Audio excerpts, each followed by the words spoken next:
It is really almost historical irony to see now official representatives of Israel coming and defending the two-state solution. However, Pakistan believes that durable and just peace is only possible through a two-state solution in accordance with the relevant UN resolutions.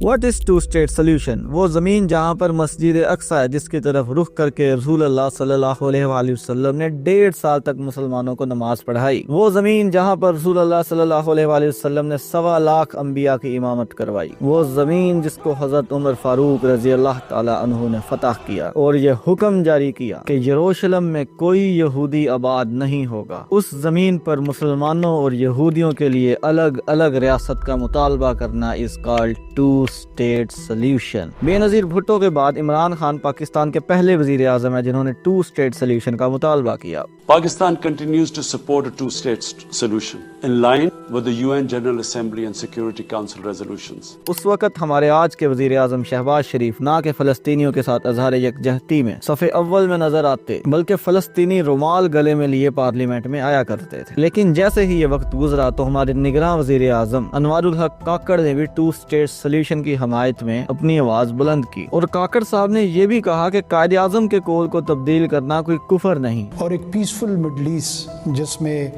ہم سمجھتے ہیں کہ to nation state کے جانب بنیادی طور پہ اس مسئلے کا جو حل ہے وہ انکلوڈنگ پیلسٹینینز جو خود اس موقف کے حمایتی ہیں کہ 2 ریاستی فارمولہ جو ہے وہ ایونچولی وہاں آئے. جی یہ قائد اعظم کا وہی قول ہے جس میں انہوں نے کہا کہ Israel is the dagger in the heart of Muslim امت. اسرائیل کی ریاست کا قیام امت مسلمہ کے دل میں ایک خنجر ہے. آج پاکستان کے موجودہ پرائم منسٹر جو عمران خان کے دور میں فلسطینی رومال پہن کر آیا کرتے تھے انہوں نے صرف two-state solution کی ہی حمایت نہیں کی بلکہ حال ہی میں براہ راست ایک کارنامہ سر انجام دیا جس پر امریکی یہودی کانگریس امریکن جیوش کانگریس سے شاباشی بھی وصول کی. امریکی یہودی کانگریس نے اقوام متحدہ کی ہیومن رائٹ کونسل میں منظور کی گئی قرارداد سے انتہائی سخت دفعات کو نکالنے اور 7 اکتوبر کو اسرائیل پر ہونے والے حملوں کی مذمت میں پاکستان کے کردار کو سراہا ہے. اس قرارداد میں 7 اکتوبر کو اسرائیل پر ہونے والے حملوں کی مذمت اور اسرائیلی علاقوں پر میزائل داغنے والے مسلح گروہوں پر واضح تنقید شامل ہے. جی یہ مسلح گروہ وہی ہیں جو اسرائیل کو ناجائز ریاست سمجھ کر اس پر حملہ کرتے ہیں اور اس پر مذمت کرنے والی ہماری حکومت ہماری گورنمنٹ وہی ہے جو عمران خان کو یہودی ایجنٹ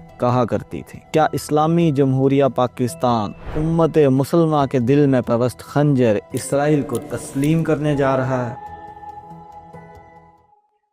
حال ہی میں ایک پاکستانی وفد اسرائیل گیا اور جب اسی کے ایک رکن سے انٹرویو کیا گیا تو اس نے کہا میں جتنے بھی گورنمنٹ آفیشل سے ملی ہوں چونکہ میں صحافی ہوں تو میں نے کوئی بھی ایسا شخص نہیں پایا جو اسرائیل سے نفرت کرتا ہو. Even if personally the government officials they want relations with Israel but publicly they cannot because there's going to be a lot of public backlash. اور وہ یہ بھی کہہ رہی ہے کہ گورنمنٹ آفیشلز ذاتی طور پر یہ چاہتے ہیں کہ ان کے اسرائیل سے تعلقات بہتر ہوں. اپنے انٹرویو میں اس نے تیسری بات یہ کہی کہ اس نے پاکستان میں کوئی بھی اسرائیل کے خلاف کوئی ہائی پروفائل احتجاج نہیں دیکھا. I did not see any high profile public protests against Israel. They were very small time public protests against Israel. یعنی وہ یہ کہنا چاہ رہی ہے کہ گورنمنٹ پر کوئی خاص پبلک پریشر بھی نہیں ہے کہ وہ اسرائیل کو ایکسیپٹ نہ کرے. جب وہ کہتی ہے کہ اس نے پاکستان میں کوئی اسرائیل کے خلاف کوئی ہائی پروفائل احتجاج نہیں دیکھا یعنی عوام کوئی اسرائیل والے معاملے میں اتنی زیادہ ایگزاسٹڈ نہیں ہے تو شاید وہ ٹھیک ہے اس پر بحث کی جا سکتی ہے. ہماری عوام تو اس بات میں مصروف ہے کہ فائنل PSL کا کون سی ٹیمیں کھیلیں گی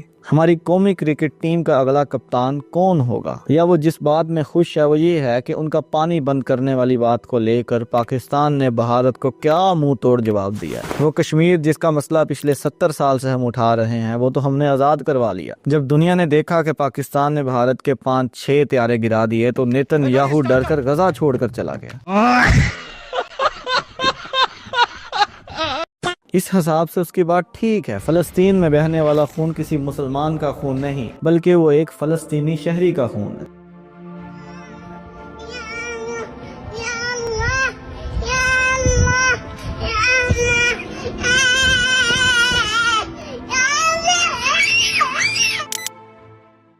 وہ پاکستان جس کی آئیڈیالوجی میں، جس کے نظریاتی اساس میں اسلام کوٹ کوٹ کر بھرا ہوا تھا، وہ پاکستان آج ایک پیور نیشنلسٹ اسٹیٹ بن کر سامنے آ چکا ہے۔ ہماری آرمی کا یہ کہنا ہے کہ ایک پاکستانی کا خون ہزاروں افغان شہریوں سے زیادہ بالا تر ہے۔ وہی امریکن ٹرمپ جو سعودیہ اور UAE گیا تو ان کے حکمرانوں پر اس پاکستانی عوام نے وہ تنقید کی کہ انہیں یزید سے جا ملایا۔ وہی ٹرمپ، وہی امریکہ پاکستان کی زمین یوز کرتا ہے اور افغانستان میں 7 لاکھ افغانیوں کو مارتا ہے۔ تو جب اس پاکستان کی زمین استعمال ہو کر 7 لاکھ افغانی مر سکتے ہیں تو 2-3 ہزار کلومیٹر دور اگر اسرائیل میں بیٹھا نیتن یاہو 200-400 کلومیٹر کے علاقے پر بمباری کر کے کچھ غزہ کے بچے مار دے تو یہ پاکستانی اپنے مشغلے کیوں بند کریں گے؟ اس لیے وہ ٹھیک کہتی ہے کہ اس نے پاکستان میں عوامی لیول پر کوئی اسرائیل کے خلاف خاص ہائی پروفائل احتجاج نہیں دیکھا۔ اللہ کی قسم کسی بھی مسلمان کو ہم معاف نہیں کریں گے۔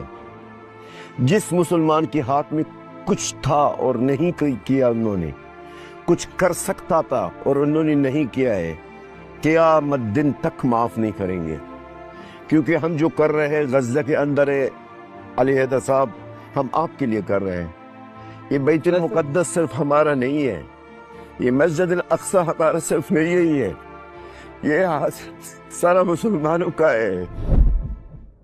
جب پاکستان میں جناح ہاؤس پر حملہ ہوتا ہے تو اس حملے میں ملوث جو ملزمان تھے، جو شہری تھے، انہیں آج تک سزائیں سنائی جا رہی ہیں۔ لیکن جب اسی محمد علی جناح کے نظریے پر، اسی کے الفاظ پر، اسی کے قول پر، جو کہ ایک پیورلی این اسلامک آئیڈیالوجی ہے، پاکستان کا اپنا وزیر اعظم حملہ کرتا ہے، جب وہ کہتا ہے کہ قائد اعظم کے قول کو کوئی تبدیل کرنا کفر تو نہیں، اور وہ قول بھی کیا ہے کہ پاکستان اسرائیل کو کبھی قبول نہیں کرے گا، اسرائیل امت مسلمہ کے دل میں پبست ایک خنجر ہے۔ ہمارا وزیر اعظم جب اس کے خلاف جا کر بولتا ہے، ہمارا اپنا وفد جب جا کہ اسرائیل وزٹ کرتا ہے اور وہاں آفیشلی کچھ اس طرح کی باتیں کرتا ہے جو آپ کو بتائی ہیں، تو یہ حکومت، یہی نظام اس وفد کو اور اس وزیر اعظم کو کٹہرے میں نہیں لے کر آتے۔ پاکستان میں ایک خاص طبقہ، پڑھا لکھا طبقہ، نوجوان طبقہ جو ہمارے تعلیمی اداروں میں بیٹھا ہے، وہ ایک سوال اٹھاتا ہے اور اس سوال کے پیچھے اس کی کوئی غلط انٹینشن بھی نہیں ہے، صرف وجہ یہ ہے کہ اس کو فیڈ ہی یہ کیا گیا۔ وہ کہتا ہے کہ جب غزہ میں بچے مر رہے ہیں، جب ظلم اس حد تک بڑھ چکا ہے، جب ان کے پاس کوئی ڈیفنس نہیں ہے، تو اس میں کیا مسئلہ ہے کہ we are not accepting 2 state solution? ہم 2 اسٹیٹ سولوشن کی طرف کیوں نہ جائیں؟ What's the problem? جب اتنی انسانی جانیں بچائی جا سکتی ہیں تو کیوں نہ بچائیں؟ اس سوال کے اندر ایک پوری کی پوری سائیکالوجی ہے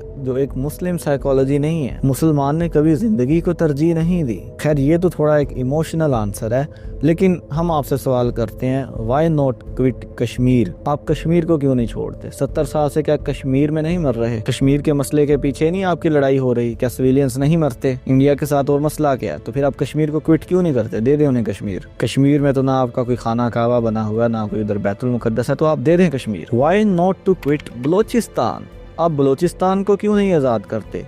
BLA، Balochistan liberation army. Balochistan میں کتنی دہشت گردی ہو رہی ہے، کتنی فنڈنگ اس لیے کی جا رہی ہے کہ بلوچستان کو علیحدہ کر کے ایک علیحدہ ملک بنا دیا جائے، پاکستان کے 4 ٹکڑے کر دیے جائیں۔ تو آپ اپنے لوگوں کی جانیں بچانے کے لیے، آپ آئے روز یہ ٹرین حادثوں سے بچنے کے لیے بلوچستان کو علیحدہ ملک کیوں نہیں بنا دیتے؟ افغانستان 40 سال مسلسل جنگ میں رہا، وہاں سے لاکھوں کی تعداد میں مہاجرین ہجرت کر کے پاکستان آئے، لیکن ان سب لوگوں نے افغانستان کو کیوں نہیں چھوڑا؟ اگر وہ چھوڑ دیتے تو 7 لاکھ افغانی نہ مرتے، یقیناً ان کو کہیں نہ کہیں دنیا میں رہنے کی جگہ مل جاتی۔ Human right council, United nation کی ہیومن رائٹ کونسل، ان کا بھی کچھ کرتی۔ آج پاکستان اگر ویسٹرن بلاک کا حصہ بن جائے تو ان ریٹرن کیا کیا مل سکتا ہے؟ کیا پاکستان کا سارا قرضہ نہیں اتر سکتا؟ اگر آپ کو لگتا ہے کہ پاکستان کا سارا قرض نہیں اترے گا تو آپ دیکھیں یہ سیریا کا، شام کا، یہ پچھلے ہی دنوں میں سارا قرضہ اتار دیا گیا۔ 46 ایئرز کی جو سینکشنز تھی امریکہ نے سیریا کے اوپر، وہ ختم کر دی۔ تو پاکستان کیا چیز ہے؟ کشمیر کا مسئلہ نہیں حل ہوگا؟ بالکل ہو جائے گا۔ آپ کی GDP بوسٹ کرے گی، آپ کا ملک دنیا کے امیر ترین ممالک میں آ جائے گا۔ تو پھر آپ اسرائیل کو کیوں ایکسیپٹ نہیں کرتے؟ Because you were never meant to be a secular state. Iqbal نے کہا تھا، دین ہاتھ سے دے کر اگر آزاد ہو ملت، اگر قوم ترقی کرے آزاد ہو، لیکن اس کوسٹ پر ہو کہ وہ اپنے دین کو بیچے۔ اقبال کہتا ہے، دین ہاتھ سے دے کر اگر آزاد ہو ملت، ہے ایسی تجارت میں مسلمان کا خسارہ۔ پاکستان بنا تھا اسرائیل کے توڑ کے لیے۔ اللہ تعالیٰ کسی بھی مرض کو پیدا کرنے سے پہلے اس کا علاج پیدا فرماتا ہے۔ 48 میں اسرائیل بنا، 47 میں پاکستان اب وجود میں آیا۔ لیکن جب آج اسی اسلامی جمہوریہ پاکستان جس کے نام کی شروعات ہی اسلام سے ہوتی ہے، اسلامی جمہوریہ پاکستان، ان کے لیڈرز کو، اس کی عوام کو 2 اسٹیٹ سلیوشن پہ بات کرتے ہوئے دیکھتے ہیں تو اقبال کا وہ شعر یاد آتا ہے، جانتا ہوں میں یہ امت حامل قرآن نہیں، ہے وہی سرمایہ داری بندہ مومن کا دین، جانتا ہوں میں کہ مشرق کی اندھیری رات میں بے ید بیضا ہے پیران حرم کی آستین۔ 2 اسٹیٹ سلیوشن پر ایگری ہونے کی بات وہی کرتا ہے جس کو اسرائیل کا گلوبل پرپز نہیں پتا، جس کو دی گریٹر اسرائیل کا کانسیپٹ نہیں پتا۔ وہ آفیشلی ساری دنیا کے سامنے خود کہتے ہیں کہ ان کا مقصد دریائے نیل سے لے کر دریائے فرات کے درمیان ساری زمینیں، یہ سارے عرب علاقے یہاں سے مدینہ تک، اس سب پر ایک بڑی صہیونی یہودی ریاست کا قائم کرنا ہے۔ ایسا شخص جو سمجھتا ہے کہ 2 اسٹیٹ سلیوشن فلسطینیوں کو بچانے کا ایک حل ہے، تو اس کے بارے میں یہی سمجھا جا سکتا ہے کہ وہ پولیٹیکلی اور تھیولوجیکلی ابھی بہت امیچور ہے۔ وہ نہیں جانتا کہ accepting 2 state solution is legitimising Israel's colonial project, its normalization as a strategic win for Israel. جب 1948 میں اسرائیل نے یونائٹڈ نیشنز میں 2 اسٹیٹ سلیوشن سب سے پہلے پیش کیا تھا تو تمام مسلم حکمرانوں نے کھل کر اس کی مخالفت کی تھی، اور اسی کی بنیاد پر عرب اسرائیل کنفلکٹ شروع ہوا تھا، جس میں عربوں کی اور اسرائیل کی آپس میں جنگ ہوئی تھی، اور دیکھا جائے تو ایٹ دا اینڈ ہمیں ایک بہت بڑی شکست کا سامنا کرنا پڑا تھا۔ آج وہی مسلمان ہیں جو تب اس بات کو لے کر جنگ کے لیے آمادہ ہو گئے تھے، اور آج وہ خود بھیک مانگ رہے ہیں 2 اسٹیٹ سلیوشن کی۔